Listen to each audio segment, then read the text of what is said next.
Look at that.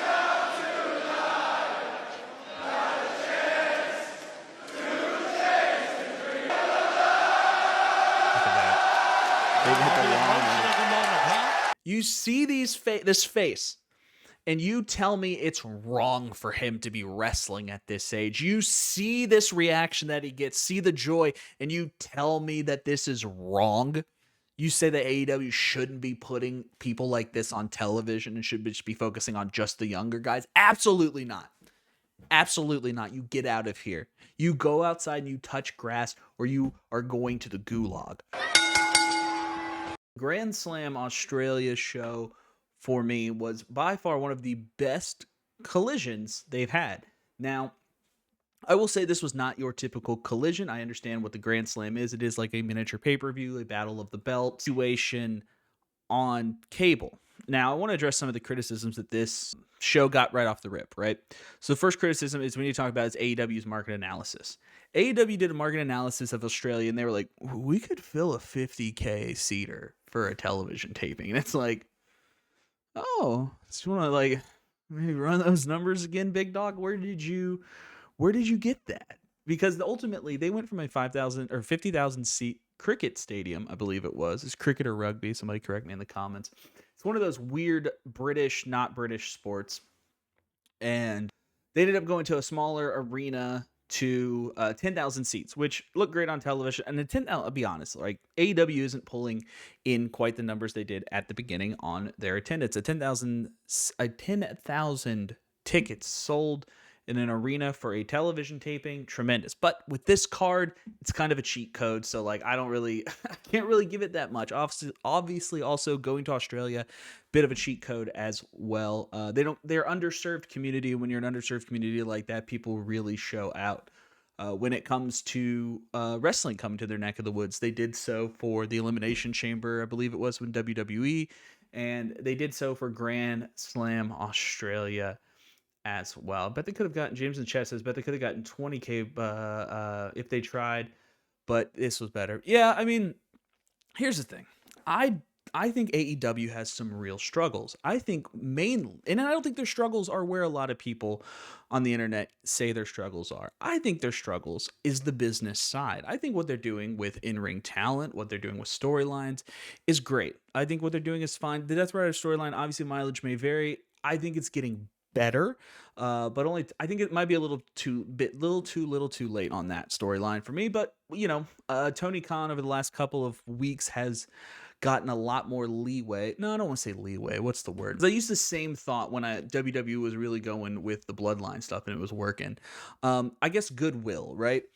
I'm willing to sit my happy ass down and watch without criticizing for a little bit longer, without raising many alarm bells. I know there's a lot of reactionary folks in this world of professional wrestling content creation. I mean, let's be honest, there's an entire reaction genre. But I don't feel like there's a lot of critical analysis there. And I feel like when you're reactionary, critical analysis does kind of go out the window, which is fine, but that's not what I'm here for. I'm here to do the thinking side of this content creation. So having said that, right, I think their problems lie with like merchandising. Every AEW show I've been to, there has not been good merchandising. I've been to several. I've been to them in different states. I haven't been to pay-per-view yet. Maybe the pay-per-view is better. But I'll be honest. James, stop. James in the chat saying, sounds woke to me, brother. Yeah, man, this woke wrestling. This man wrestling in spandex and tights. One twink's gonna fight another twink. Yeah, dude, no.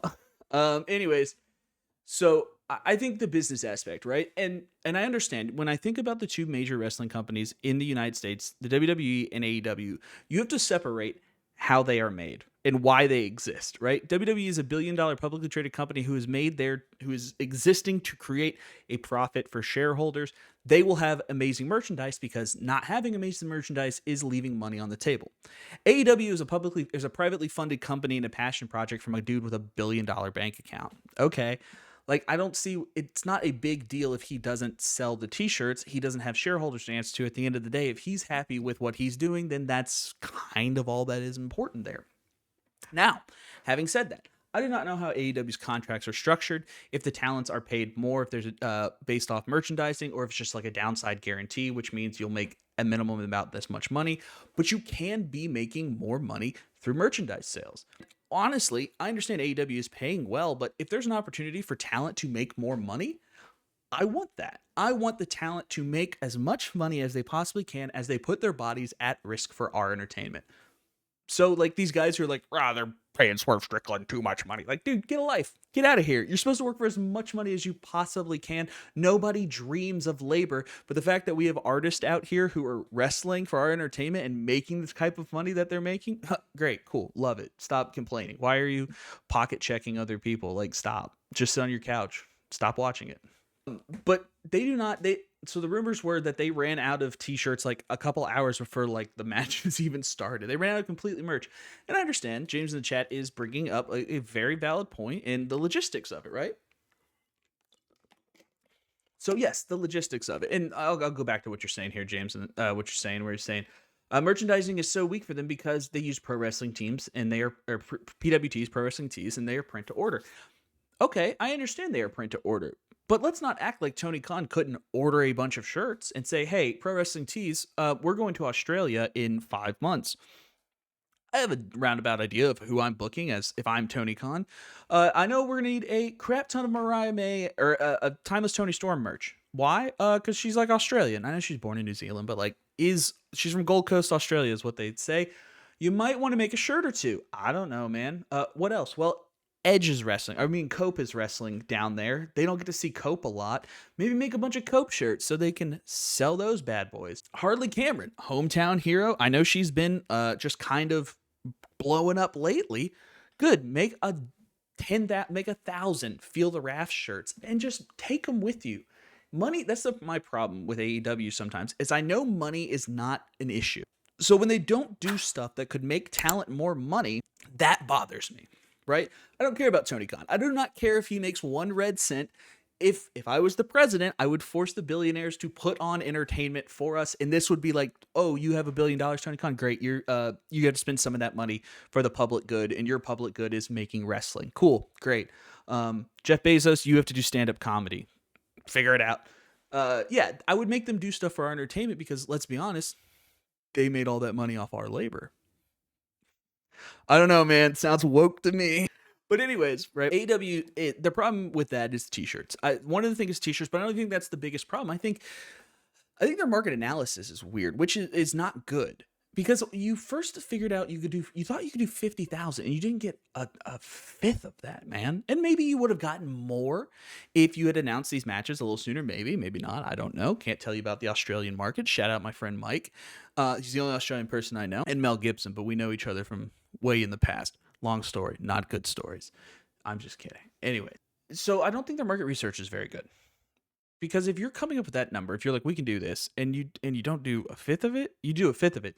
I don't think that's very good. Ultimately, that caused fans a lot of issues. Like there were stories about there was a big price discrepancy because when you're booking a stadium show and the amount of money that you're going to be paying for those tickets or paying for the venue, they're ultimately going to pass that down to the consumers because that's how capitalism works.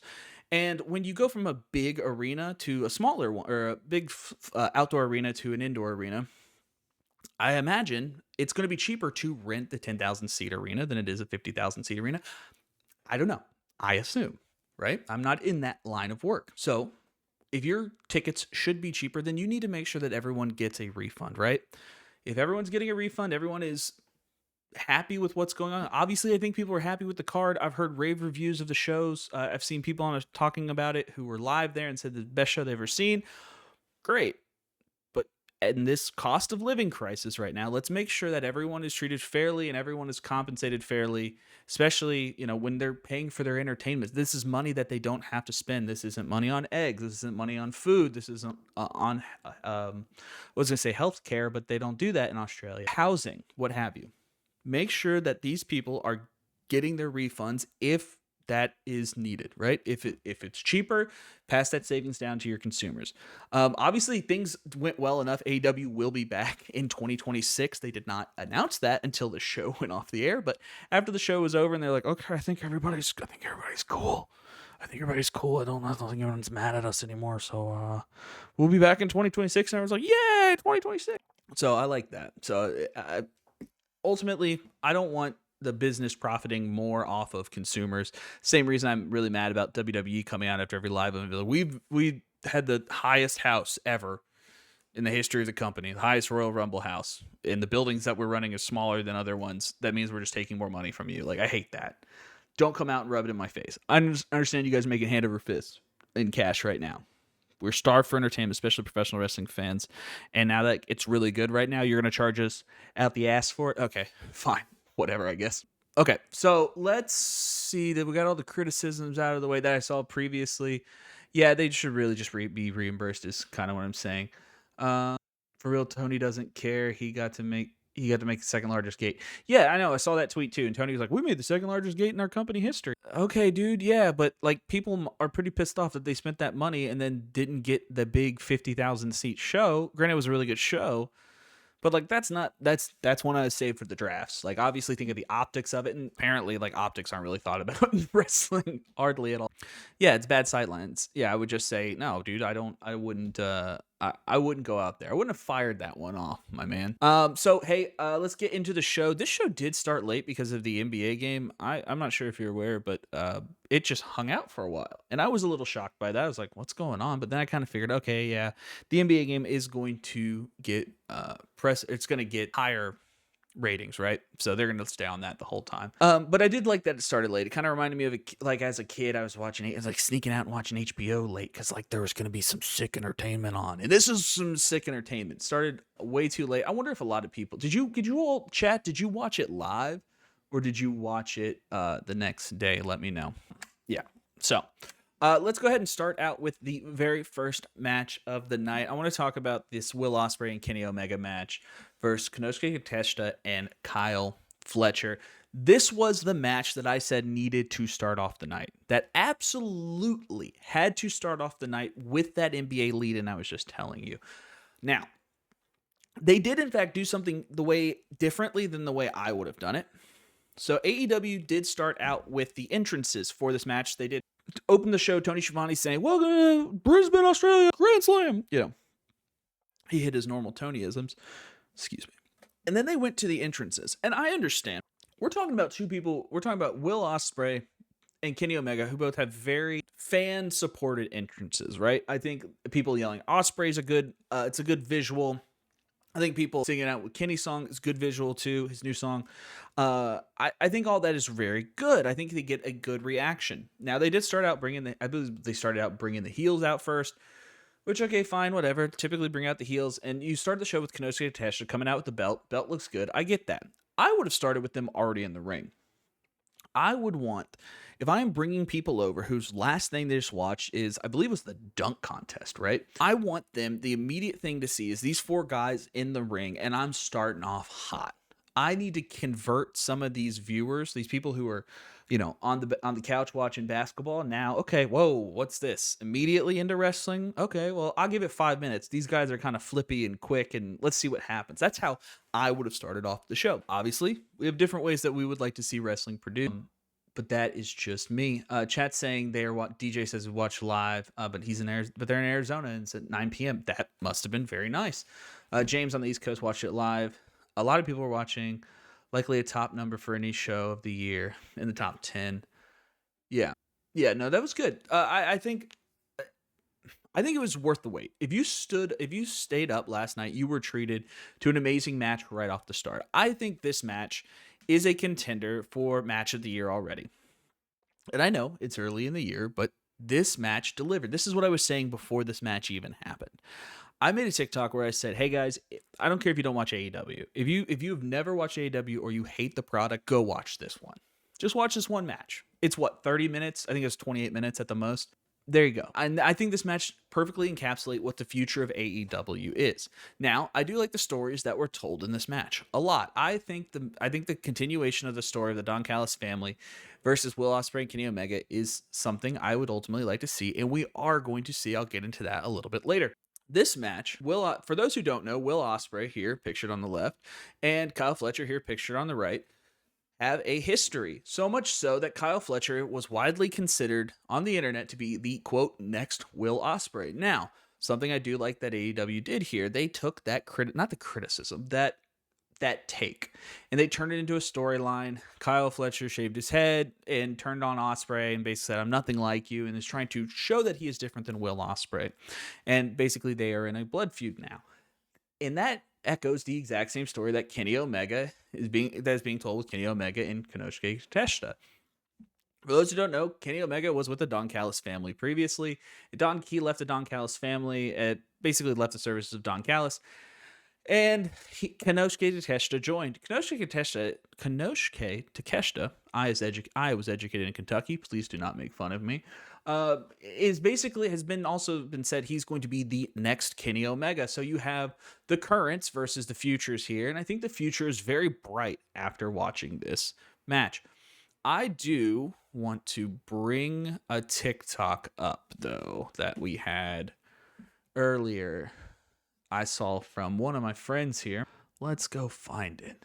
How many whatever in the chat saying how many match of the year contenders had both Kenny and Will had already? It's only February. I couldn't tell you. I'll be honest. Kenny's got 2 at least. His New Japan match and this one. Will's got this one. I'm thinking of other Will Osprey matches this year. I'll have to come back to that. I know Kenny's got 2. Will's got 1 here with this. All right. I want to talk about this from the Busted Open Radio, boys. If you're not familiar, Busted Open Radio is on Sirius XM. Sirius XM is satellite radio. Satellite radio is something you listen to when you get a new car for 3 months, or if you're visiting your parents in their timeshare in Florida. That's the only time you get to listen to XM radio. Because, and this is true, I don't think anyone actually pays for it. All right, let's bring this up. Tell me if this is too loud, chat. Kyle Fletcher, right? Got to get him involved in the match because he's from Australia. So nothing's going to be better than your baby faces in your heel and everybody cheering your heels because Kyle Fletcher is from Australia. Does anybody in that company think? Like, do they hear God? Nobody knows what the fuck they're doing. They don't know. Okay. So that's Dave LaGreca. I don't know if Dave LaGreca has actually done anything in the wrestling business besides be a pundit. If he has, somebody let me know. But I'm leaning towards no because he seemed to have been completely wrong about this. He's putting over the fact that Kyle Fletcher, this man here, is from Australia, and he thinks that AEW has fumbled him being a heel right now because he's going to be in Australia and he will receive cheers. Well, if you watched the show last night, No, he did not. He was booed mercilessly. He was booed. People flipped him off, told his manager to GYF.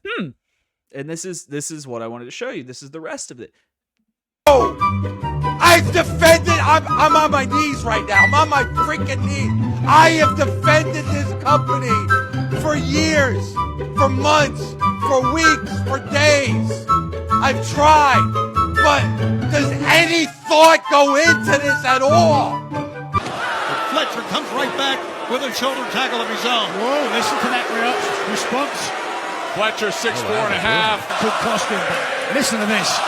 They're singing for his rival. These people need to shut up. They are standing. These people are out of control and singing. They all look like they're big fans of him, don't they? Kyle Fletcher. And that's my thing. This guy, Dave Your baby faces. he went full. Nobody knows. He crashed out. He crashed out over this. He was so sure that it was going to be a welcoming for him that he thought, this is how I have to act. This is my nail in the coffin here. AEW is the dumbest company imaginable because they took a guy who's from this area, a babyface, a heel, I mean, and they're going to treat him like a babyface, and that's going to be bad for the product. No, dude. You were way wrong. Way wrong. And what's so funny is how in the style that you were wrong. You were theatrically wrong. And I can't understand why some of these guys, these talking heads, can't put 2 and 2 together. Maybe, just maybe, the people who go to the show watch the damn show and they understand, oh, that's a bad guy. Okay, I don't care if he's from here. He's a bad guy. Do you know why we don't like him?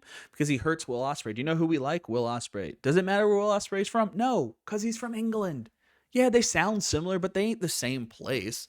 It's just it is ridiculous. So you're basically saying, Dave LaGreca, that if anybody was to be a heel, they should not wrestle in front of their hometown crowd ever. Look, I understand Maxwell Jacob Freeman gets that response in New York when he's a heel, but also the thing about Maxwell Jacob Freeman is we understand it is a tongue-in-cheek character. That is not lost on anyone. We understand. We're in on the joke with him, and that's okay. Kyle Fletcher is supposed to be a more traditional bad guy.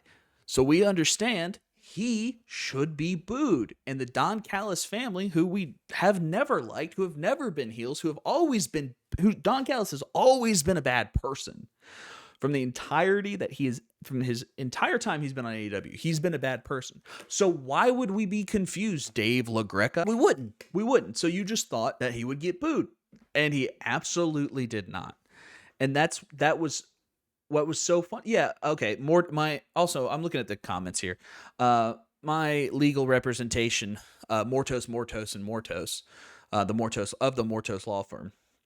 Rhea was cheered when they went there, and she was a heel. Yes, Rhea was a heel during the Elimination Chamber, and she got cheered. Okay, Dave, did you freak out about that? Did you get on your knees and cry to the good Lord about Rhea Ripley? You probably did, and I didn't see it, to be honest.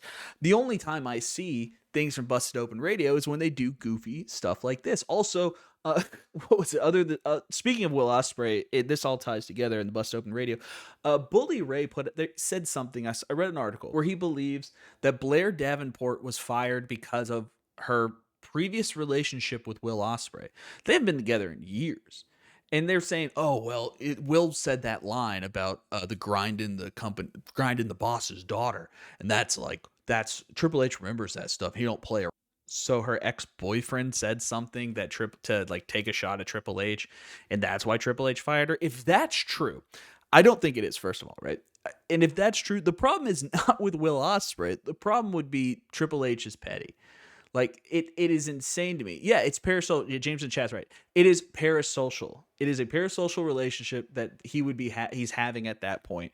That he thinks that Bully Ray is having a parasocial relationship at that point. If he thinks yeah, that's how Triple H acts. He definitely if you've worked with the man, I assume, Bully Ray. So if you would think that would be the case, if you think that is a possibility that Triple H, let's just say you thought they were still together. I'm gonna be infinitely generous to you here, Bully Ray. Let's assume you thought they were still dating. Do you think it would be right for Triple H to fire someone because of what that boyfriend said? No, that would be a petty thing. It's okay, she didn't say it, dog. He doesn't work here. It's free speech. Are you really going to be upset about that? Yeah, that would be bad behavior. Now, I'm going to stop treating Bully Ray with kid gloves and assume he's got a functioning brain or the ability to Google something.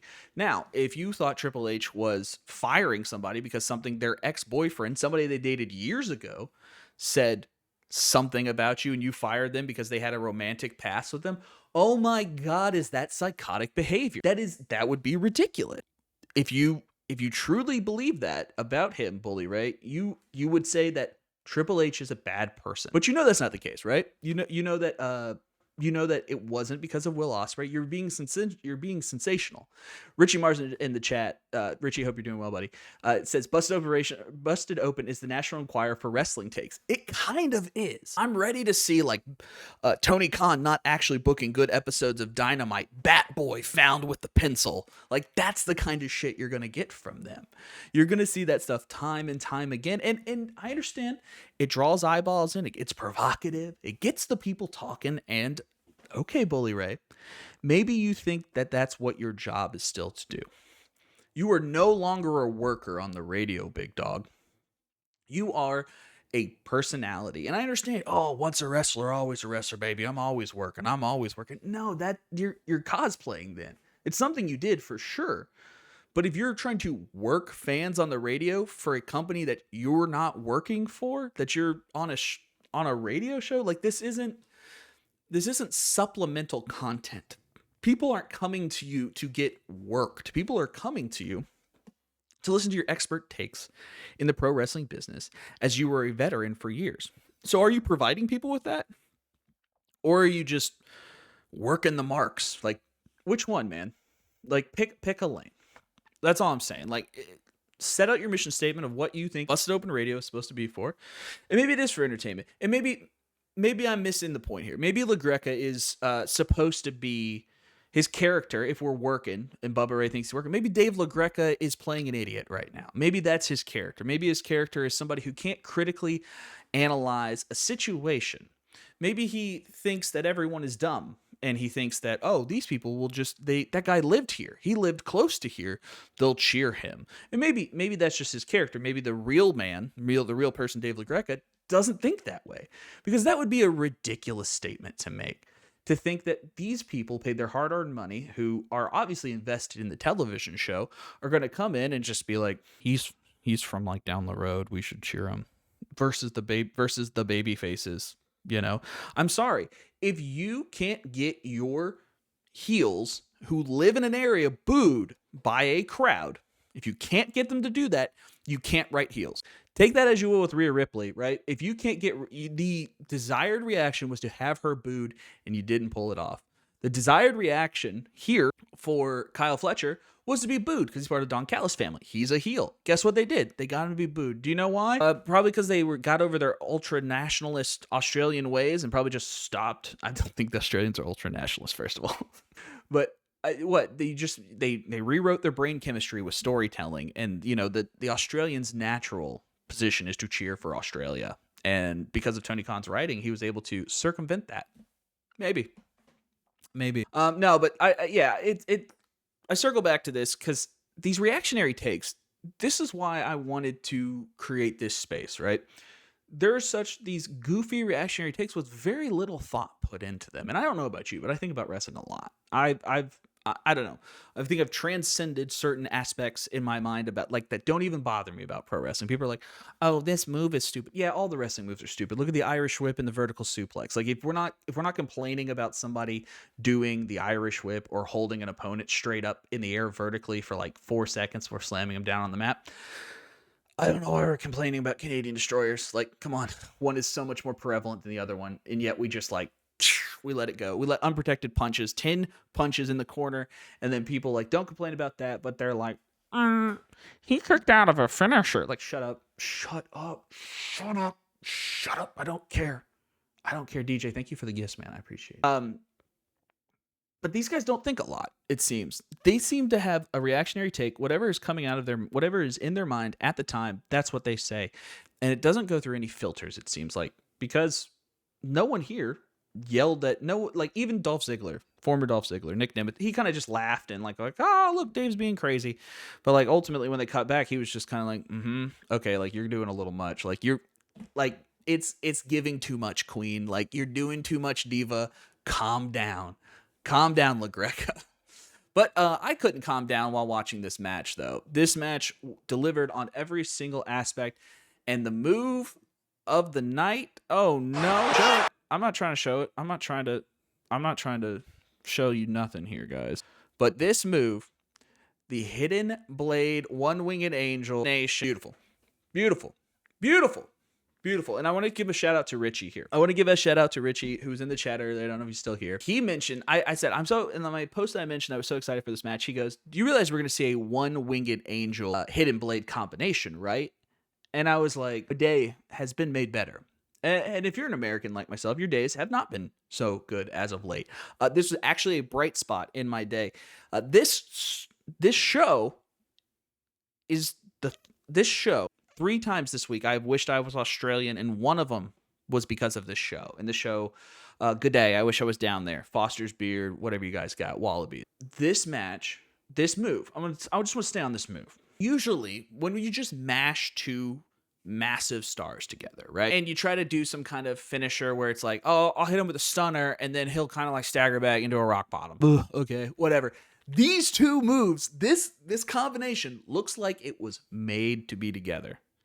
And I love that Kenny doesn't even really cover him. He hooks a leg, and and Rimsberg's like, I'm counting it. This dude, we need to get this man medical attention. He just took two of the most devastating finishers in all of wrestling combined. I love this match. I tell people go out of the way. And the one thing, I think there's a subtle storytelling beat here that I don't think a lot of people are picking up on. Kenny Omega seemed a little winded. Now, a lot of people are going to say, well, Kenny hasn't wrestled in a long time. It could be ring rust. He could just be out of practice. If you went and watched his New Japan match, no, Kenny Omega's fine. And I think that might be kind of the story they want to tell with Kenny. That Kenny might not be the best bout machine anymore, but we're going to work back up to it. Because ultimately, I do think we are going to get Kenny and Will Osprey in the future when this friendship breaks down. But I don't think we're going to get that before what we're getting. Well, obviously, we're going to be getting this match at Revolution. Konosuke Takeshita and Kenny Omega will be fighting for the international title. Now, why is that a big deal? I think ultimately Kenny is going to win that match, and that is what is going to set up Kenny and Okada for All In Texas. I believe AEW is setting up to combine the Continental and the International title, and I'm sure that if you smash those two names together, you could come up with the name of the new belt. And I know people who are going to be WWE fans only, the ones who are loyalists or whatnot, they're going to be weird about it online, and they're going to say, "Oh, you can't call it the Intercontinental title." Yeah, you can.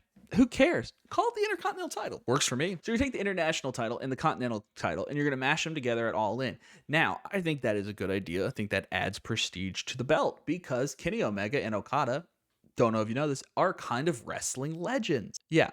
James in the chat, I'll get to that in just a second. Yeah, I think that is what's going to happen. Those two are going to mash those belts together. I think it's going to be Kenny. And I think and I'll get to the Okada bit. I think that this is a story that's ultimately going to be trying to push Okada back into Rainmaker Okada, which is fine. I like that. But we'll get to that when we get to the Okada match. And for those who didn't also know, Will Osprey at Revolution will be taking on Kyle Fletcher in a steel cage match. Great. These boys like to jump off. These boys can fly in the air without a cage to jump off of. So giving them a cage is just great. Give them something bigger to jump off of. Tremendous. I will always, always, always come back to that match. And that's the thing. I think AEW, what they do better than anybody else is set up feuds that you could have for years. I think as long as there's a sun in the sky, you can do Konosuke Takeshita and Kenny Omega, and it'll mean something, and it'll be a great match. I think as long as there's a moon at night, I think Will Osprey and Kyle Fletcher can go out there and have a match, and it's going to mean something, and it's going to be great. Ultimately, I am very invested in those matches. What I'm also invested in is what eventually brings all of these people back together, whether it's a four-way match, whether it's Kyle getting free of the Don Callis family and joining Will Osprey, his former friend. They bury that hatchet to fight a bigger evil. I'm interested in that. But back to Kenny's little story beat here. James saying he's acting. They kept talking about it in the commentary. Yes, they did keep talking about it in the commentary, and that's what I wanted to point out. I think Kenny is trying to also lure Osprey, who he doesn't fully trust. And I was under the impression after that promo where Kenny was like, yeah, man, it's cool. Like, we can get over this and move on. I think Kenny still has some trepidation in him. He doesn't necessarily trust Will Osprey completely. He's keeping one eye open, which I think is fine. I think that's a good character beat to have for him, but he's trying to lure him into a sense of security. So when Will Osprey strikes, Kenny Omega can strike back harder. And I think that, and maybe I'm wrong about that. Maybe not. I rarely am, but maybe I'm wrong. So keep an eye on that one.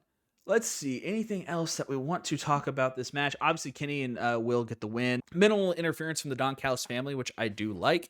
He did interfere when it counted and tried to stop Will Osprey from, what was he doing? I forgot what movie he was trying to do, but he did grab Will Osprey and stopped him.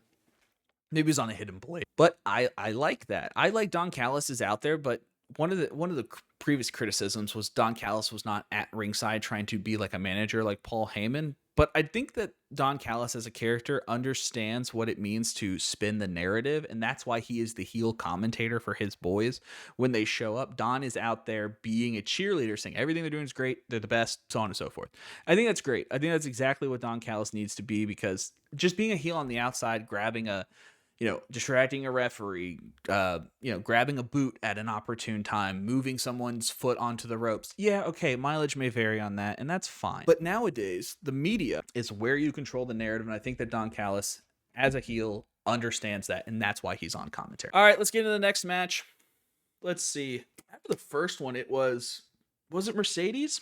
I think it was Mercedes and Harley was the next match of the night. Yeah. Last match, middle, and second to last, I believe. Either way. Next match we're going to talk about is Mercedes Moné and Harley Cameron. I enjoyed this match. I think the work that Harley Cameron is doing right now is showing that she is going to ultimately be a generational entertainer in the professional wrestling space. Her ceiling right now is limitless. Her ceiling is the sky, is space, is the galaxies far, far away. This girl has it. Now, this woman has all. I also want to point out a few things about her that you're not really hearing from other people. This woman has about 60 matches under her belt. Her match that she won on AEW programming recently was her first win on AEW television. And I understand the immediate knee-jerk reaction a lot of fans feel when Harley Cameron is on screen and they see her being so entertaining versus a Mercedes Moné who has not been, by a lot of people's standards, very entertaining. I think her matches have been good. Her matches have been great. I don't think there's ever been a real issue with her mechanically in the ring. I think mileage may vary on what you think about her character. I think it could use a little something. And I think this Harley Cameron story was perfect for her. It allowed Mercedes Moné to be the quote-unquote straight man to Harley's goofy character. She gets angry when Harley does something goofy and entertaining. That works as a heel. A dynamic as old as time. We've seen it forever. But I don't think we've seen it in the way that Harley Cameron has done it. We've seen it in goofy, silly little ways. But the way that Harley does her goofy, silly little things, you also sit there and can't help but to be captivated by her talent. I've never seen anyone use ventriloquism as well in professional wrestling. Now, there's going to be a lot of people out there. It's like, Michael, why do you even want to see ventriloquism in your wrestling? Because it changes the art form. It's something new. And that's the thing. It's one of the main things I love about AEW is they will go out there and they will take swings. I can't tell you how bored I get with WWE television. Everything is very safe, but I feel like it's just in this realm. It's fine to good. Sometimes it gets to great, right? AEW has a much wider berth there. They can go and do something fantastic, or they can go out there and absolutely crap the bed. I will always take the side that has the ability to be something great, because I know that sometimes you're going to go out there and you're going to put out some media and it's going to stink. It's not going to do numbers. People don't like it. That's fine, but go out there and try to push this art form. The problem with pro wrestling sometimes is it becomes stagnant, and we need things to shake it up. That's why I think one of my favorite things about AEW is they are the alternative. You have so many talking heads and content creators in this space who say they should really do more WWE stuff. No, they shouldn't. No, they shouldn't, you homogenizing dork. They absolutely should not. They should be as different as they possibly can, because the people who want WWE programming and want AEW to be WWE programming do in fact have programming, and it's called WWE. Just watch that. Give the other people something they want to watch. Not everything on this planet is going to be made for you. Get over that fact and watch it or don't. It does not hurt my feelings one way or the other whether or not you watch AEW. I like watching it. I'm talking about it right now. And if you're not watching right now, you're missing out on Harley Cameron. Woman can do ventriloquism. She can sing. She can rap. She can speak Chinese. And one of the things that she is now trying to conquer, which I'm sure she'll be great at, just as it might take some time, might take a week or two, might take a few months. I think she's going to be great in the ring. If she can pick up on a lot of stuff. And that is apparent, whether it's music, whether it's ventriloquism, whether it's speaking a new language, whether it's rapping, which I don't think Harley Cameron does a lot of rapping before this, but her rap was good. And her promo ability. I see a lot of people talking about the puppet stuff, and the puppet stuff is hilarious. Don't get me wrong. She's very good. She's got tremendous comedic timing. Something I don't think you can really teach is comedic timing like Harley Cameron had. But her ability to change gears in that promo from going to rapping with a puppet to having a heartfelt promo about being new at something. And this is what I always harp about when I talk about writing promos, writing stories in pro wrestling. is tie it back to the viewer's real life. What do I mean by that? Harley Cameron says, I used to not be able to sing. I used to not be able to play guitar. Used to not be able to speak Chinese. Used to not, be able to do this. And I was new to those things, and I learned. And she said, I'm kind of new to this wrestling thing. And I think she can learn that too. And I think that ties beautifully back into an audience member, because we've all had, I believe, right? I don't want to paint with a broad brush, but I want to say a lot of us have had those feelings of imposter syndrome, the feelings of I'm somewhere I don't belong, whether that's in a relationship that you're like, oh, this person doesn't really love me. Like, why are they with me? You're questioning those. You feel like an imposter in your own relationship, or a job. You got a promotion. You're like, I'm not really ready for this. Like, they're going to find out that I'm a fraud, that I'm just going to mess everything up, and everyone's going to be like, oh, look at this idiot. People are worried about that stuff. That's real human emotions. And I think Harley was able to show that. Yes, I might be new at this, but I was new at a lot of stuff. And ultimately, I became good at that, and I think I'm going to become good at wrestling too. And I think that that's where she is going to be. And this is going to be a long time story. James is so correct. This is going to be Harley's long time story.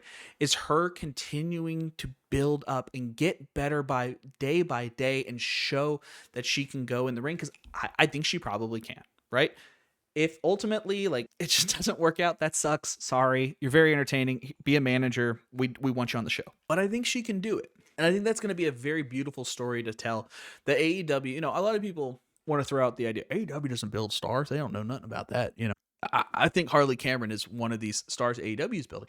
I think there's a lot of people on this card who are stars AEW is building, whether or not they were established in other companies. They're getting new light and new life in this company. But ultimately, what I really enjoyed about this match was watching Harley Cameron be able to stop Mercedes Moné from hitting her finisher. I will go on a small diatribe about Mercedes Moné's finisher. It, to me, is a lot like Wolverine's, Brian Cage. There is a lot going on with that finisher. I don't very much like it. It doesn't feel, it rarely hits like it should. And I mean that in a way of like, a high impact move that I feel like is ending a match. It feels like somebody was on the creator, and I know you're going to hear that. This is a Dusty take. This is a straight up a coworker take. It feels like a creative move from like SmackDown versus Raw. Okay, yeah, I know. It kind of does. It is a Dusty take, but yeah, it kind of is right. You're right. You're right about that. I liked her submission finisher better. I like the bank statement. I think that is good for the heel. I think that would have been the perfect finish for this match.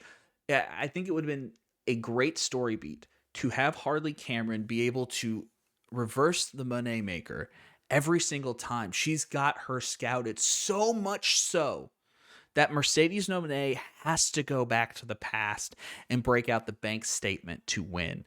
Ultimately getting Harley Cameron to give up, which does hurt to watch a babyface give up, but she's not John Cena, big dog. So I think you have her go out there. The statement maker. The statement maker. Have her go out and do that. And say, and put her out that way, make her give up. Because I think that helps tell that entire story of Harley Cameron not feeling like she's good enough. I had to submit. I did not get knocked out. My body didn't give up on me. I quit. And you could tell that story about her knowing she has to get better, knowing what she has to do that. And ultimately, you could have her face Mercedes Moné down the road, maybe get that win. I think they're heading to Moné versus Athena eventually for All In Texas, but I digress on that thought. But just give me more time with Harley Cameron. I know a lot of people were upset, right? There's a lot of people, they should have put the title on Harley Cameron. Dog, she's got one win versus Mercedes Moné, who is not a win against Mercedes. She has one win as an AEW competitor versus Mercedes Moné, who has beatable since stepping in the company. The person who's going to defeat Mercedes Moné is going to be a star-making performance, and I think that star is ultimately going to be Athena. It should be Athena. Should be her, because I think that would be great. If you want to eventually go and make it Harley Cameron, if you want to take that road too, I think you have enough time to tell that story before All In Texas. And you could do that, right? You could do either way. I won't be mad. Either direction you go there. But tell that story with Harley as watching her get better year or week after week. She is getting better. She's still, let her be entertaining. Let her do more puppets if she wants to. I don't care. but continue casing Harley Cameron. It was not her time. She has one win on the AEW roster.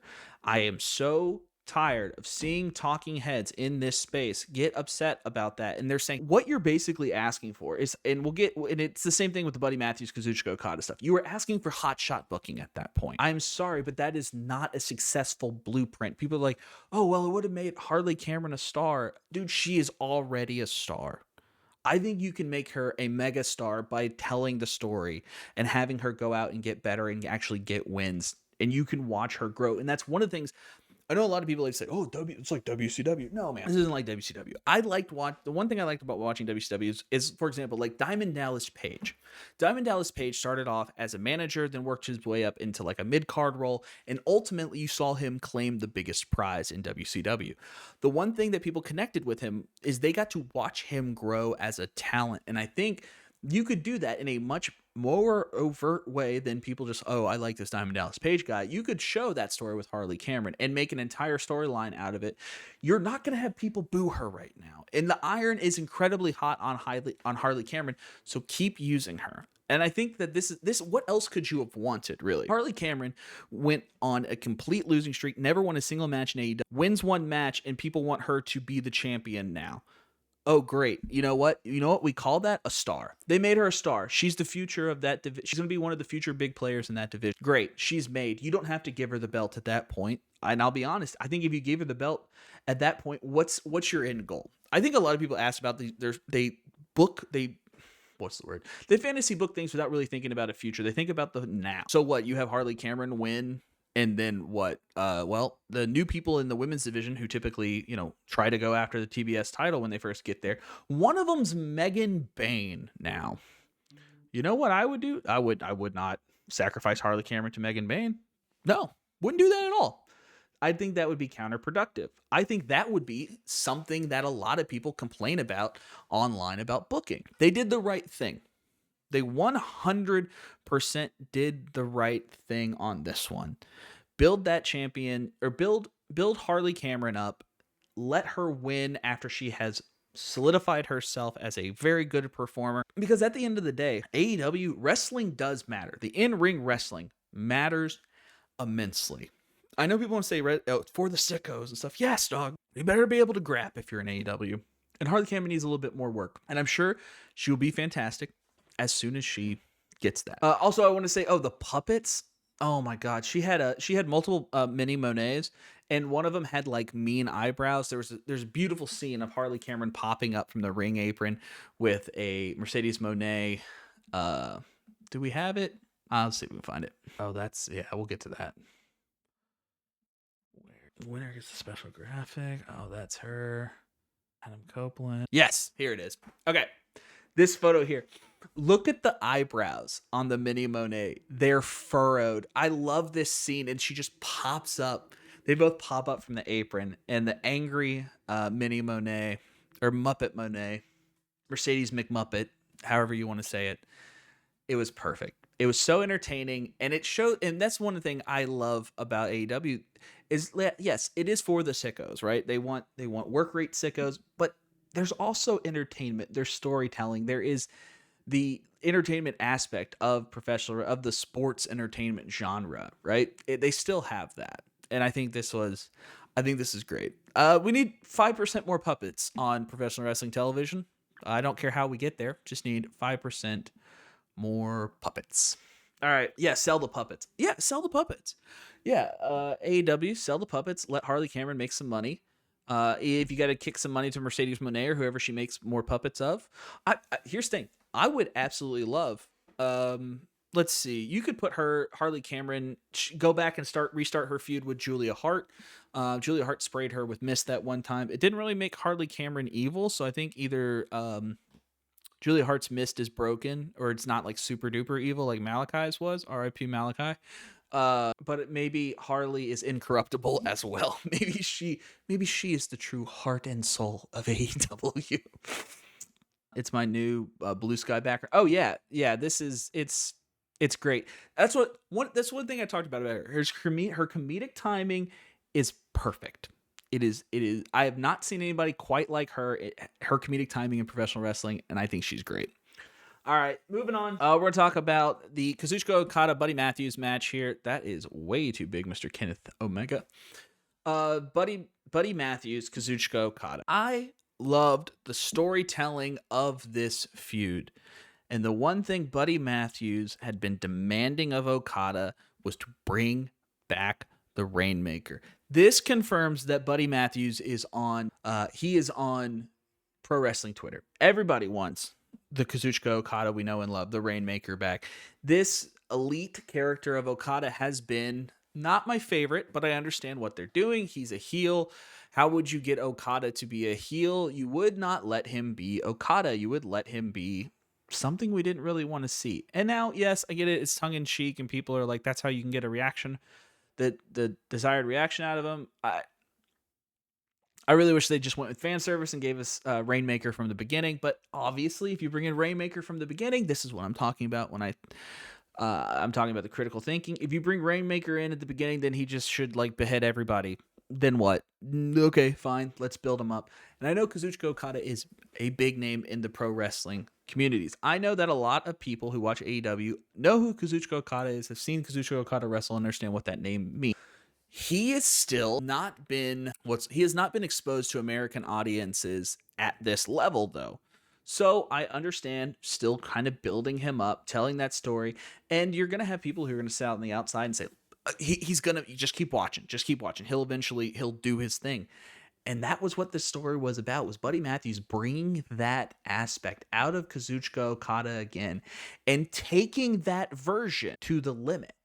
And that is what I wanted to see out of this match. This is a star-making performance for Buddy Matthews as well. Buddy Matthews, for the longest time in WWE, was known as the best-kept secret in wrestling. This man can absolutely wrestle. Now, they did the Goku treatment. They put 9,000 atmospheres of gravity on him and did not let him work out to his full potential. AEW is letting him do that. They're pushing him now as a star. You know why they do? And now a lot of people, what do you mean they're pushing him as a star? He didn't beat Kazuchika Okada. And to that I say, he kicked out of the Rainmaker on AEW television, the first person to do that.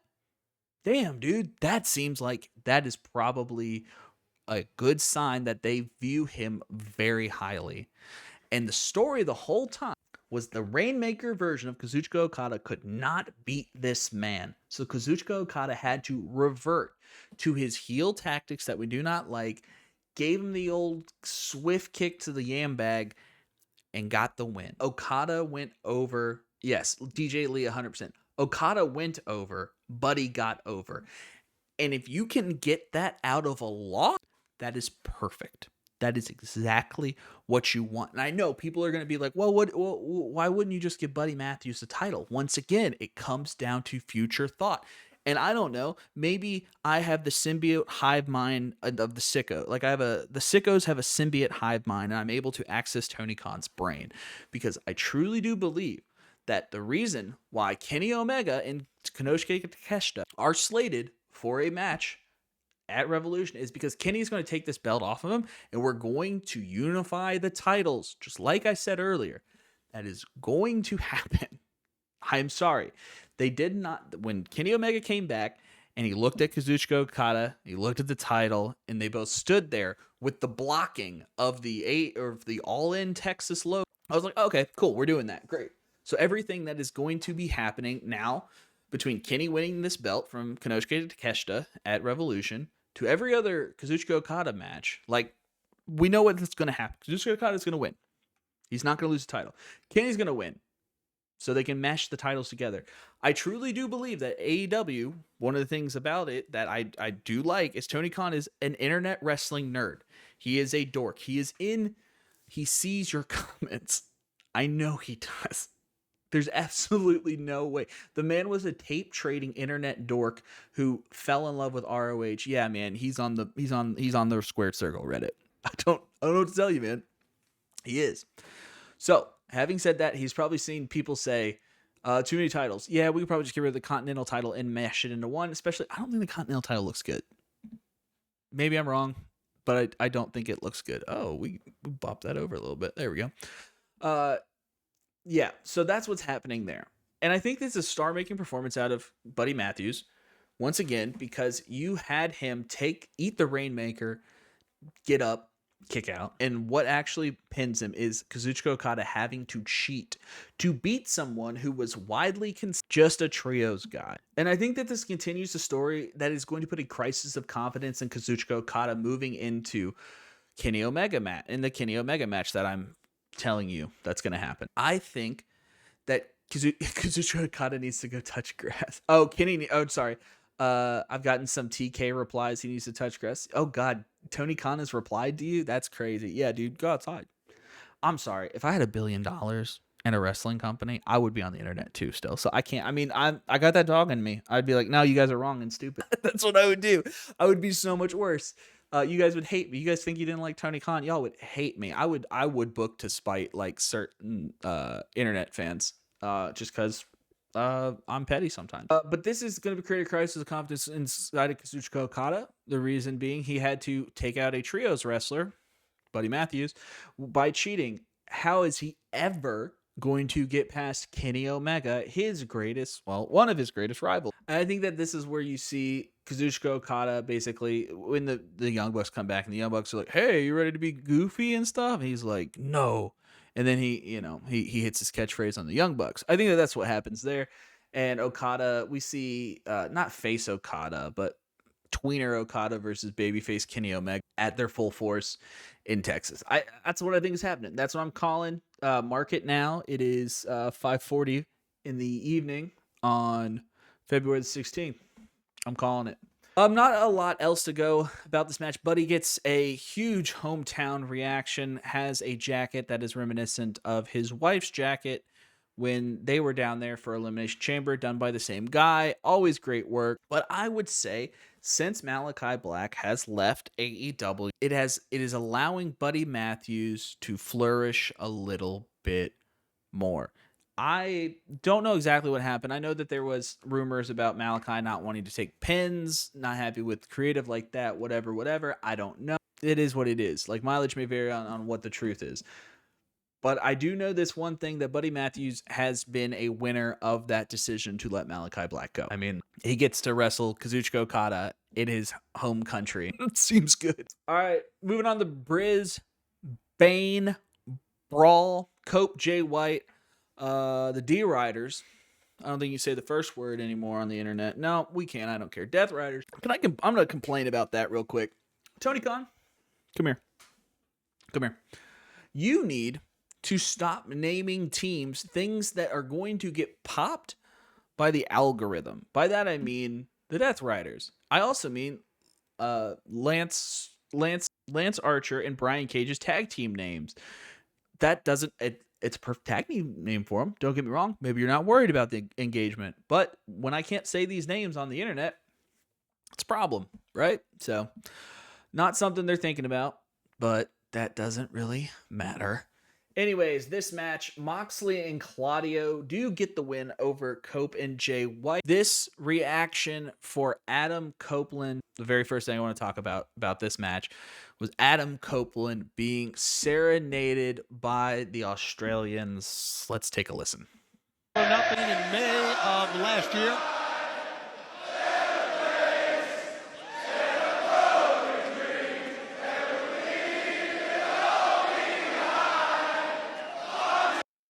Dude, look at that. I'm sorry. I know Adam Copeland has an Emmy nomination for his work on Percy Jackson. And so he's an Emmy nominated actor. That's real. That's the point of pro wrestling. This little intersection, this little Venn diagram that happens ever so often that makes this art form unlike any other art form on the freaking planet. So when you see this guy who's going out there to have a choreographed match, which I know pro wrestling is all predetermined, it's not a shock, but that is a shock.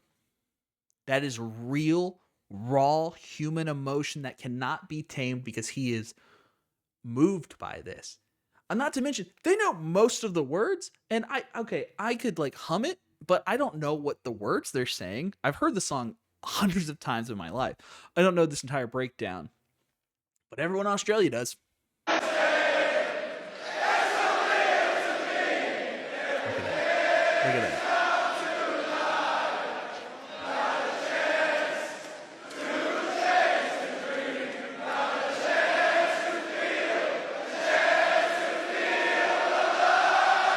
Look at that.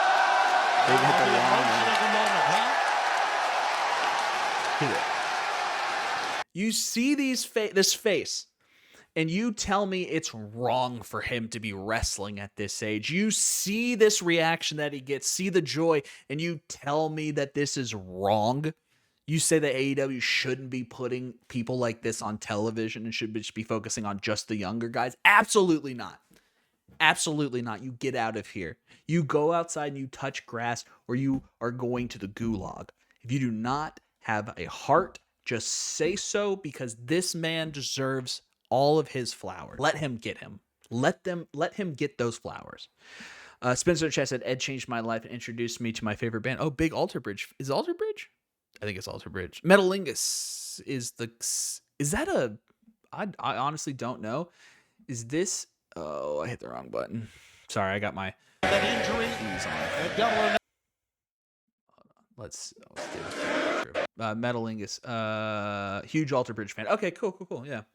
Alter Bridge. I thought it was Alter Bridge. But this man, he deserves his flowers. I'm sorry. This was a guy who didn't think he was ever going to get to wrestle again.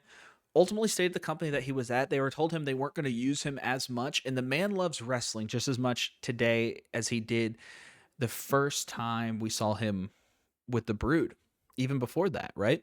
I love, it's one thing you cannot, there's a few things you can't fake in wrestling. And I'll be honest, there's more than just one. So I don't want to say there's just one. But the biggest one for me that you can't fake in wrestling is passion for this business. This man has a passion to do this.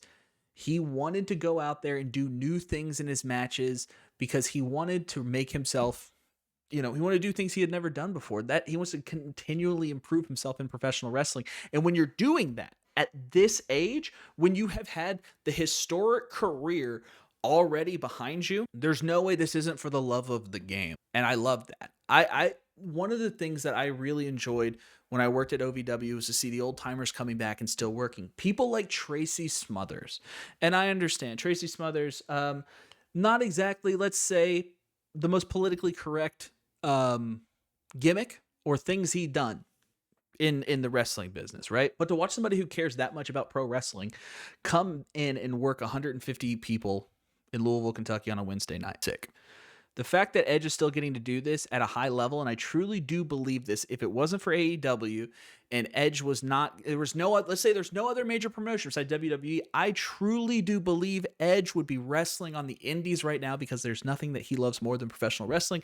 Sans his family, right? Other than that, tribalism ruins the perception of wrestlers. Wrestlers have opinions and can bet on themselves, right?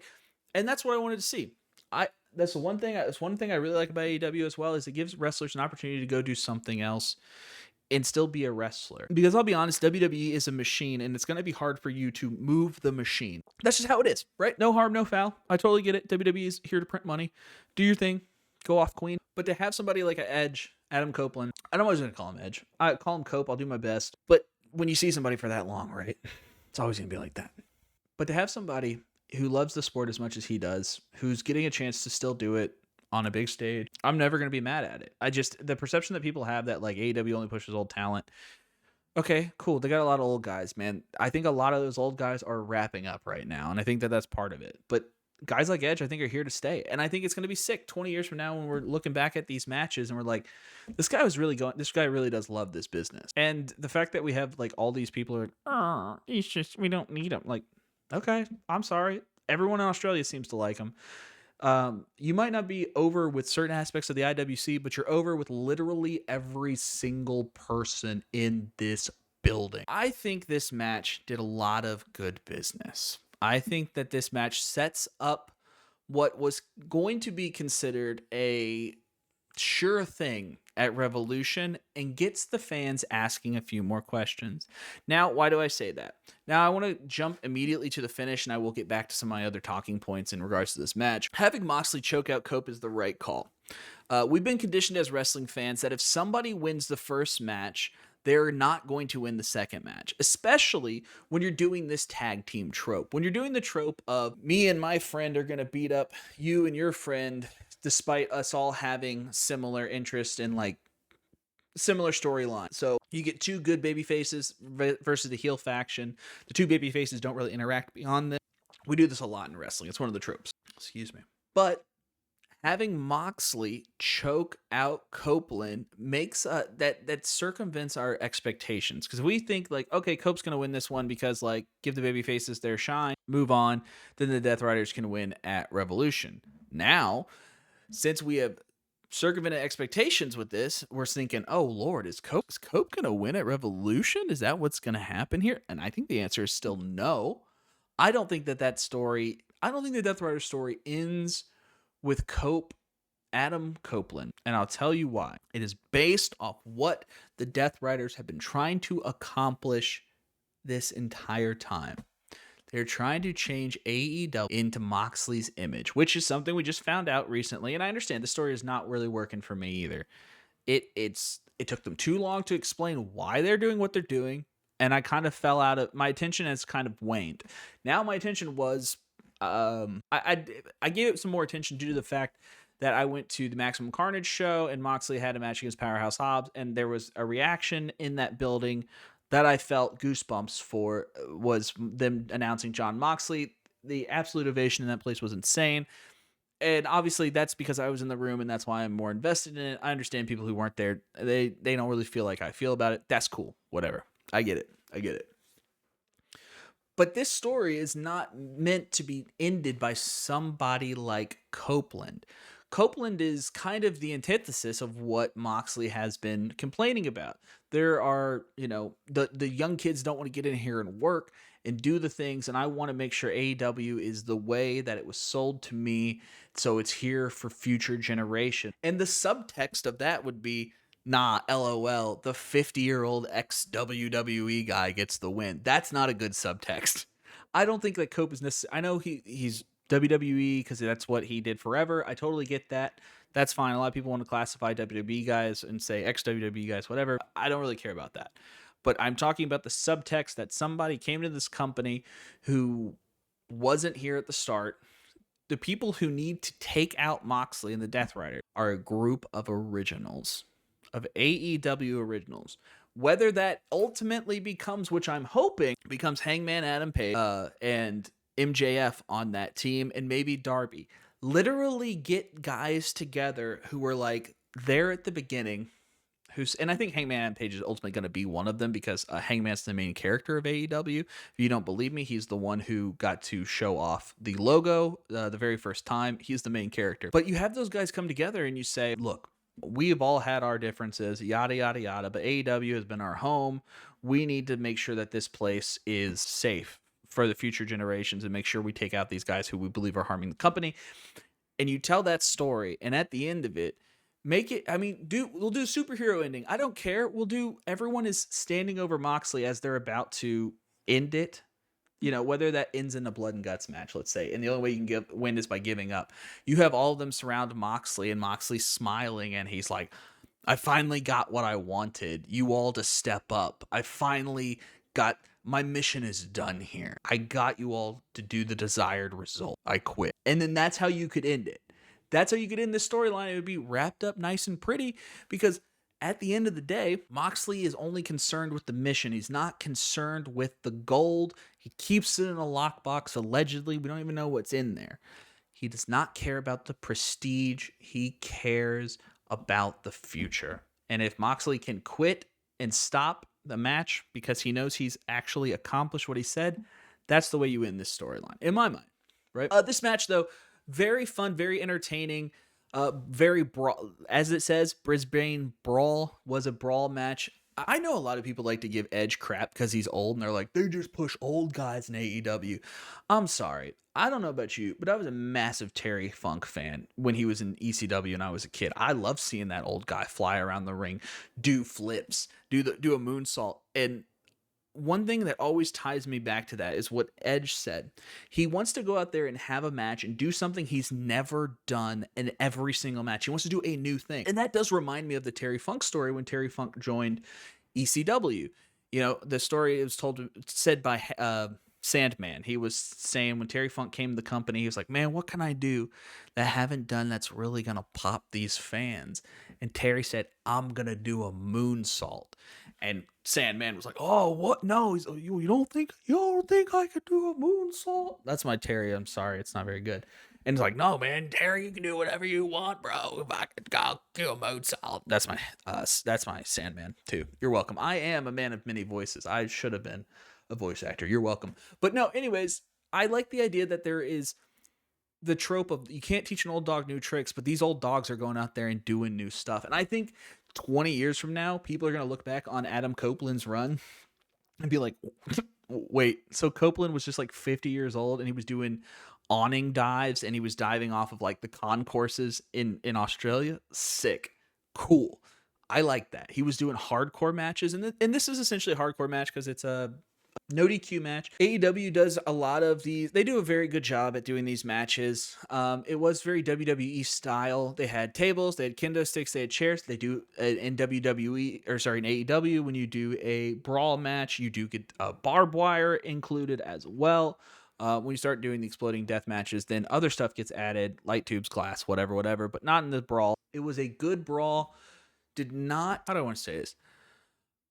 I think what it did by circumventing our expectations was good. I don't think it did a ton for Jay White. I don't think it did a ton for Cope. I do think it did more for the Death Riders, though. And the one thing I do like is that they use their numbers. There is some time in pro wrestling where factions come out and they just kind of hang out. And it's like, you get to watch the monitor. Why are you back here? Jump in there. It's a no DQ match. The Death Riders should get in there and beat up people 4-on-2. They should. There's no reason not to, right? Why? What's going to be the consequence? Nothing. Nobody came out after the match to save Cope or Jay White. They just let the Death Riders choke Copeland out. No one came to the help. No one came to aid. So just go in there and beat them up. Go beat them up. Biggest issue with the Death Riders is they have been booked weak. So I understand what you're saying, that where they are coming in, where they're using the numbers game. And I think that is mainly a heel tactic, right? That's why we're seeing it. We're seeing it as a heel interaction, and you're not supposed to like it. It's the same thing with the Bloodline. It did kind of book the Bloodline weekly as like, oh, they can't win without a interference. But also at the same time, why should I work harder? I have a whole pack of goons to protect me. I don't need to do that. And I think that works. But I think the interesting point is that a good heel can be hypocritical. And I think that's what Moxley is doing. Moxley is saying these guys need to do the work. They need to do X, Y, and Z, whatever. And every time that these guys don't team up or bring enough people, which was a primary complaint of mine with the Bloodline, they have 4 guys with them at all times. You're going out there by yourself, Drew McIntyre. Why don't you make a friend? Make a friend and have them watch your back. And we're slowly getting more and more people together. We're getting Cope and Jay White together who are like, oh, yay, here we go. Let's get these guys together. But you didn't bring 2 more. The numbers game is something that I think works as a heel tactic, but it also, I think, is a problem for me because when you do that, it shows that the baby faces aren't learning. And if week after week you are losing because you're getting 4-on-1, you're getting 4-on-2'd, eventually you would have to think the baby faces would get together and go, well, this is becoming quite embarrassing. None of us can seem to get anywhere. Maybe we can go be buddies. Like, we don't gotta go to Applebee's or whatever, but like, come help me. And then we can all be, in a much better position. And maybe ultimately that's the story they're going to tell is, I hope, is what I was saying earlier, it makes unlikely bedfellows, people squash beefs, you put together the AEW Avengers, and then you take out the Death Riders. And maybe that's what they do. I hope so. Mileage may vary, obviously, if you like that or not, but I think it would be kind of sweet. Okay, we are going to now, dude, completely forgot. I need to talk about this, entrance for okay, make sure my speakers are up. Cool. Yeah, I'll take that. Snug wrestling. Did the ring size affect any of the matches? It looks smaller on TV. Sometimes it does that depending on where you set your camera up. Was it an 18 by 18 or was it not a 20 by 20? Somebody let me in the chat. No, it looked awkward in the pictures. Yeah, I know. And that's what I'm saying. So obviously I have a unique touch point with professional wrestling. As I directed Ohio Valley Wrestling for many years. It was a 16 by 16. Damn. Okay. It was smaller then. That's crazy. I noticed the size discrepancy, and I want to talk about that. Hold on, let's go back. Let's see. Don't play. Let's just see if we can find a wide shot. Here's Kazuchika Okada. See if we just find a wide shot here. There we go. Oh, come on. Give me a wide shot, please. Toni Storm. We'll get to this match in here in just a minute. Yeah. Oh, well. Okay, we'll get back to it. Yeah, so the ring. Yeah, there we go. It did look a little smaller, but sometimes I find that when you are when you're moving cameras and you have different areas, it can look that way because of your angle. Hold on, what are you saying in the chat here? AEW used a slightly bigger ring, like a 22-foot ring. Oh, I don't know about that. I'll text Stefan, the referee. Also, I want to talk about that for that Kazuchika Okada match real quick. Stefan Smith, the referee. I used to work with him at OVW. He went by the name Rump Thump, and then he was a referee there for quite some time. I bought every single one of his 3 counts. Every single time. He is so good at what he does. He counts every single one. Like, I don't see referees count like him. And his ability to pull in that 3 count, that third one is, bar none, the best in the referee game. So, yeah, big referee mark, so get over it. And I'm not just putting him over because I used to work with him. He is legitimately great at what he does. Let's move into the main event of the night. We're going to talk about Mariah May. Toni Storm, Mariah May coming in as the champion. And Toni Storm coming home as the hometown hero. This woman, Toni Storm, and by extension, right? Not to not give Mariah May because any flowers here, because if you're going to have a great protagonist, you need to have an equally great antagonist. And Mariah May crushed it in her role. But she was acting across from Toni Storm, who absolutely eats every scene up that she is in. This match was exactly what it needed to be. It's the second match out of 3, and we've talked about the future planning a lot today. And I think that this match is going to set something up for either, I believe, Revolution, because of its location. Revolution this year, AEW's Revolution, is in none other than Los Angeles, California, at the former Staples Center, the Crypto Arena, as it is. What's the Spencer? And that match is going to be the rubber match. It's going to be the best of 3 here. And I think that the way that this match ended, which was a little lackluster, if you're unaware of what is going on and possibly the story that AEW is telling, Toni Storm wins with a roll-up. Now, Toni Storm also, as the rookie when she first came back, wins with a roll-up.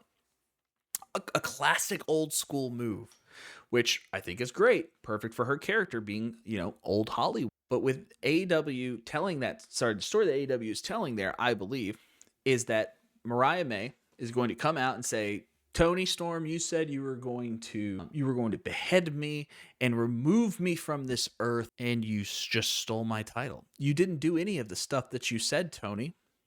You said that you were going to dismantle me, and all you did was roll me up for a quick 1, 2, 3. Well, I think that is a fair thing to say, and I think that when you have a heel who is right, that is the best time. That's the best thing a heel can do, because it does create does make the babyface have to have some sort of retort or action. You know what? Mariah is right in this sense. Well, what can timeless Toni Storm do with the match in Los Angeles, California? The I don't want to say birthplace, but I guess like the place of this character. This character gets stronger the closer she is to Hollywood. I mean, she is old Hollywood. And I think you do what this match has been. I think the whole story. I'm going to start back. I'm going to go back just a second. This whole story has been easily the best wrestling story that has been told on American television in 20 years. I don't think there's hardly I'm not just talking women's. I haven't seen a story do this and be this comprehensive in any men's, women's wrestling, what have you, anywhere.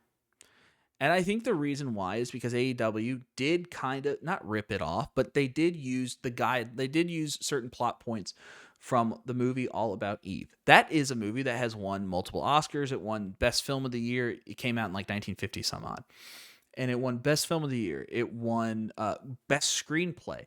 And using those story beats to tell this story is something I have been wanting to see in wrestling for years. It's something that I even pushed for when I was in wrestling. Why don't we just use similar stories that have already been written that are incredibly good? We understand, but we can make this the wrestling version of it. And I wasn't trying to make like Speed. I wasn't trying to get like, let's get a young Keanu Reeves and Sandy Bullock and have a match inside of a speeding bus. No. Nothing like that. Nothing like that. But to use some of the characters and some of the tropes that we see in popular media already, because our audience would already be primed for it. And I believe if you were telling a story that is not inherently a wrestling story, that uses plot points from other popular media, you can bring in more people. And I think that this storyline has been so good. It has been treated with such care and love and respect at every single step. I think this match has to end with a Texas death match. Call it a Hollywood death match. It has to end with one. This match is the type of feud that calls for it. James in chat, best story in women's wrestling history, easily. And that's why I don't say that take anymore, because it's pedestrian at this point. It is the best women's wrestling story that has ever been told, ever. But I think is one of the top wrestling stories that have been told in 20 years as well. Of anyone. And I'm throwing everyone. This match deserves that. This feud deserves this level of brutality from them. Now, I don't know if they're going to do that. I don't know. But if they did, I would not be surprised. And I think that Mariah May and Toni Storm would have an absolute barn burner in that match.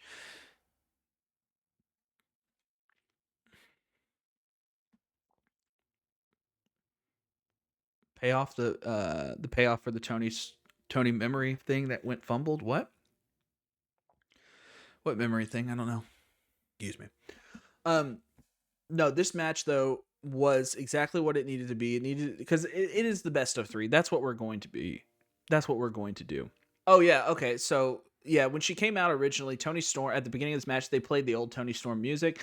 You know, maybe that is the hint of that she was going to use the same rookie move that she used, you know, to win her first match back. So I think that being old, yeah, she wasn't coming out as old Toni. She was coming out as timeless Toni Storm. This character is phenomenal, but Mariah May has been great as well. And I think that this feud it's about time for it to come to an end, right?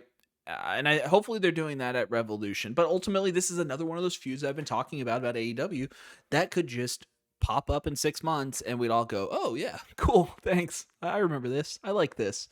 And you could do this for eternity. And ultimately, again, I do think there will be an interesting plot point, not necessarily what brings them back together to fight again, but what brings them back together to team again. Because I totally do not think that these two women's characters are unable to forgive. They would not be able to not forgive each other. That forgiveness is still a possibility. Timeless Toni Storm treated Mariah May like her child, loved her, and I think that love is still in there. Obviously, like there's animosity to say the least, but I think that this match where Timeless Toni Storm does what she says she's going to do in what I'm assuming is going to be a Texas death match at Revolution, or maybe we run back the Hollywood brawl like Goldust and Rowdy Piper. I don't hate that idea either. You want to do that and make it not a cinematic match? Oh my god, we could do a cinematic match. That'd be kind of fun, given the characters. Allow them to do whatever type of match they want, whether it's cinematic match, parking lot brawl, something with a little bit more violence, because I think that this feud calls for it. And I think you could write Mariah May off television for quite some time because of this. And I think that would be fine. And then maybe she comes back in 6 months and you want to run it back or you comes back in a couple months and wants to run it at All in Texas. Okay, maybe. Hopefully by that time, Timeless Toni Storm is having new foes. The one thing I don't want to see is them constantly go back to this well week after week in the future. Let the blow-off match happen at Revolution. It's in Hollywood. It makes sense. Move on. Build up other stars. AEW's women's roster is absolutely stacked. Speaking of rosters. I'll get to some wrestling news here in just a minute after this. DJ Lee in the comments saying AEW is doing great work building the rivalries and they can return for years to come. I completely agree. Speaking of rivalries, there will be some new signings, it seems like, for AEW on the horizon. Former TNA wrestlers Speedball Mike Bailey and the Walking Weapon, Josh Alexander, are allegedly looking like they're going to sign at AEW. I think that those would be a nice little addition to AEW. I think that their skills are more tailored for this promotion than WWE, but we will see what happens. There was a rumor that Speedball Mike Bailey had already signed. I have not seen confirmation on it. Just saying that looks like it's coming down the pike. But this was AEW's Grand Slam. It was a great show. I understand that was marred by some criticism at the beginning. I think everyone got the price of admission here. They even said the ROH stuff was good. Big Bill is apparently super over. If you hadn't read that, they were chanting. When Big Bill was in the ring, they were chanting for Big Bill. And then when Big Bill was not in the ring, they said, "You're not Big Bill. You're not Big Bill." I think it's funny. And if you told me that Big Cass would be over in the work rate company, I wouldn't have believed you. But it is what it is. That has been our Grand Slam recap. I hope you all enjoyed the show as much as I did. The late night start was a little rough, so make sure you give yourself a little grace this week if you stayed up late watching it. But for those who were in attendance, they seemed like had a great time. The crowd was absolutely hot all the time. The international shows are great. I would really like to see this out of American crowds too, but I don't know why we don't. We need to be a little bit more cohesive in what we want to do as a crowd, because I'm sorry, one thing I can't stand about American crowds is you're always gonna have that guy who's gonna grab his dick and twist it. Oh God, we've heard it. Make a song up. Come on, we can't let the Southern Europeans, the Southern British, the Australians do better than us, guys. Okay, we can't. We can't do it. I blame you all for not getting into soccer. That's the reason why. You never got into soccer, and you don't know about singing songs and drinking pints with the boys and yelling at people like wrestlers. You never learned. It's your fault. Anyways, but yeah, let me know in the comments what you think about this pay-per-view. Not pay-per-view, because it was never a pay-per-view. It's depending on no matter what you hear. Oh, wait, you know what? Let's go and look at these comments real quick on this Edge one, too. This is just for fun. I like to do this at the end. Look at these crazy comments. This is solely because of his WWE career and not because of AEW. Touch grass, Jess. Absolutely. Go outside. Lay your face down in grass. If you are allergic, take a Claritin. It is needed, because in the 108 people who liked it, I'll be honest, I think this is solely because of the work that Adam Copeland did for the soulless, faceless corporations. But you want to sit here and talk about the soulless, faceless corporations? No, man, it's the man who did that. So please stop. The crowd in the U.S. have no passion like crowds overseas. These will never forget Edge, not Cope. I mean, it's his new name, Big Dog, but a lot of people don't like it. That's fine. AEW entrance. Okay. Man's name is Edge. Always will be. I agree. But that's the thing. Guys, if you want his name to be Edge, write to the WWE. Just let him be Edge. Why did you get the name again? You didn't rehire him. You don't want him back.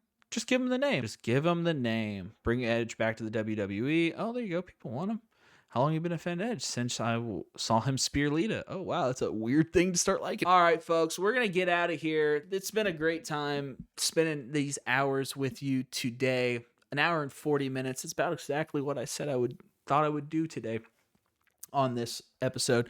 So please remember, folks, treat each other with kindness and respect. Remember, we are all on this rock together. It is all our first time going around on it. And if not, and if you believe in reincarnation, then you should probably, still give people graces, even if it's their 4th, 5th, 17th time around this crazy thing we called life. Just be nice to each other and take care of one another. But above all else, I need you to remember that pro wrestling is predetermined and your life isn't. Go do something great today. We'll see you next time.